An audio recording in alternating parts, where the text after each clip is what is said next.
What's up, guys? Some call it disaster, we call it development. I'm here to take you guys down this road. It's in Lusignan, past this pile of construction waste. But I just got to show you the new development in civil engineering in Guyana, right? So there's an inverted drain layout. Before, the land used to drain into the drain. How exactly is that happening here? I don't know. So it's like a double gutter system that the PPP have pioneered. It's one of those rush projects. Let me just take you down and show you what development looks, smells, and feels like. Ignore that cow patty. But let's look at this, guys. So there's presumably where cars are going to be rolling their wheels and trucks and stuff. You know, people pull over to the side of the road. Very poor welds. This is going to break down in no time, right? Poorly constructed road. I'm going to tell you off the bat, this was built with BRC. This has become standard in this country. This is the drain on the other side. Let's have a look at that. This kind of what it looked like before, where that land was able to drain into here, but no longer. Right now we have a double drain system, so I don't know what these guys are gonna have to do, or those guys. I guess they're gonna have to fill their land up to this level here. There's no outlet for the water anywhere here. No holes in this drain. You can see just a continuous structure. So there isn't even any way for the water on the land to make it in to the drain. That's a few of the cows there that have been hiding. It's the annual pepper pot migration. When any cow with sense know to stash its body, because pepper pot smelling all around. So here you can see a transition. It looks like maybe two contractors. This road is wavy. Your eyes are not messing with you. The road is wavy. The road has also been built about 3 foot up from that person's fence. You can see here the mismatch. Even the size of the grill is different. Okay, now this grill ironically might be able to support a little more weight than this one. The span is much greater here, so the load bearing capacity of this steel needs to be much greater. This is in an inappropriate material for this particular structure. Also, it's not been properly buttressed, so this wall, this outer wall, is already leaning towards what was the existing and still is the current gutter. So I told you it's a double gutter system the government are pioneering.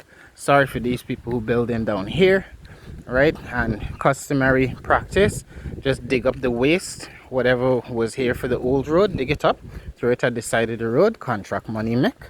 And now let's see how many feet off the ground they've raised this. So look at this. This is the previous drain. Look at how high that is. It's probably like half the height of the fence. There's a hole there from that yard that's supposed to drain water into this gutter.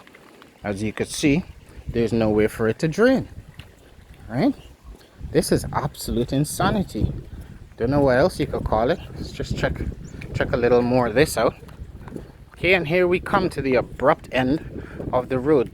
The drain finishes here abruptly. Somebody call One Edgel, or even Prince Ali. He's got to be a prince, because only a prince rules a country that doesn't have an opposition leader. You know what I'm saying? So this is already leaning.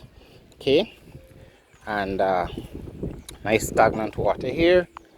That's not a proper expansion joint. I think if you've been following me by now, you'd have seen previous content I've done on this. No proper expansion joints, abrupt end. There's no proper construction work down here. And let's go across here and see how they plan on devastating the next bit of our country. Some more construction debris. All right, just left the cake and pile up. It's one of those rush jobs around the election when the PPP were hustling to hand out billions of dollars of our tax dollars for crappy work like this. This is what's going to form the basis of a culvert, and this is how they're going to build the next road. Fill it in with, to just scoop out the mud, right? Someone's no doubt walked away from here with millions of dollars, and it seems like all work has stalled. Okay, take you up here just before we leave this disaster. Okay, well, as you can see, peasants, the dictatorship are clearly taking your money and using it for their own devices, because I don't really think you could call this the bastion. Oh my gosh, it's wobbly as bumberclot. I don't think you could call this the bastion of civil engineering prowess, or evidence that anyone at all sat through class and actually listened. This doesn't look like it was built by people who give a damn. Okay, so onward with the progress and the development, you know. And imagine rigging an election just so you could continue doing this for another 5 years, importing thousands of people from Bangladesh and India and Cameroon and Nigeria and even Egypt, which is, I mean, those are illegal voters, just so you could continue doing this to your fellow citizens to make money, right? To build houses that worth hundreds of millions of dollars as a minister and claim it was your salary, when we clearly know there's money missing from projects like this, because competent people are clearly not getting these jobs. And this poor shoddy example of concrete work here is going to deteriorate soon enough, and I don't know what these people are going to do about their drainage, or what all of us are going to do, but I just wanted to bring your attention to another example of development or disaster. You can call it what you want. Cockwork daily, I don't know, right? So off to you guys. Any of you that want to come cuss me in the comments now for my simple observations, feel free to do so, but in full knowledge that you're endorsing some of the most despicably corrupt, disastrously cow-dunged and horse-pooped. Oh, look, mushrooms. Alright? Look like the designer probably ate a few of those. He's not in his right mind. Okay? So, onward, guys.